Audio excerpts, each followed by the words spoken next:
Hi guys, it's been a while. Ayan, back to reality na naman po ang inyong Inday Badiday. Naglilinis na po tayo dito sa ating likod. Ayan, magmamawer na naman po tayo at magpuputol-putol ng mga sanga-sanga. So, ito po muna ang aking gagawin. Magmamawer po tayo dito at akin na naman po mga iipunin ang mga sa dahon ng niyog na nalaglag at mga bunga-bunga. Ayan, nasa na sila? Ayan, oh, di ba? Yes po. It's been few months na hindi ko ito minower. Siguro I think 6 months. No. 3 months lang, di ba? Yes po, it's been aray ko.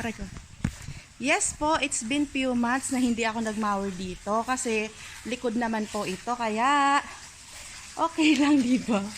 So, ayan, start na po ako. Iipunin ko muna yung mga dahon-dahon ng niyog. Tapos yung mga bagsak na niyog. Then, mower na po tayo. Linis. At kasi po ay July, August na. In few months, see you Philippines! Yay! Excited ang inyong kunya! Yes po, it's true. Kaya, bye na. Start na po akong maglinis-linis. Yo!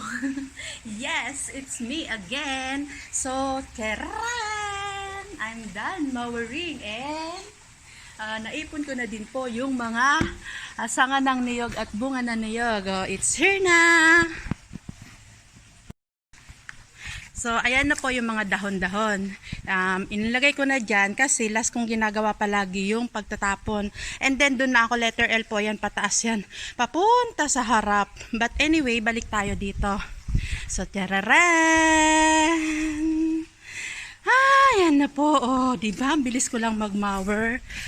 Kahit matagal po akong 2 to 3 months akong hindi mag-mower talaga para sulit ba? So, ayan na po siya. Diba?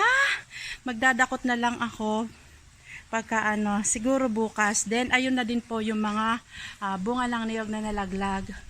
Hindi ko kasi yung ginagamit pang gata. Tapos tatapon ko na yan sila. Brabrasin ko na uli dyan. Okay na uli ang likod. Tapos yun na lang din. Wawalisin ko na lang doon. Okay na. Hay. Salamat naman po. Tapos na ako dito sa likod mag-mower. Ayan. Diba? Ang bilis lang. Ang linis ka agad.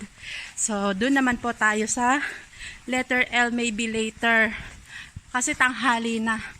Ayan na po. Dyan na yan. Palabas po yan sa may garage. Papunta na po yan doon sa may front gate namin. Diba? Ang bilis ka lang mag-mower. Tapos na po, ayan, papasok na po ako at kasi tanghali na ang aking armas, dadalhin ko na tapos i-charge ko na yung battery. So ayan lang po, di-charge lang naman siya. Halos isa lang po ang nauubos ko dito palagi, dito sa malawak na yan. Ayan, pataas na po ako. Bye bye.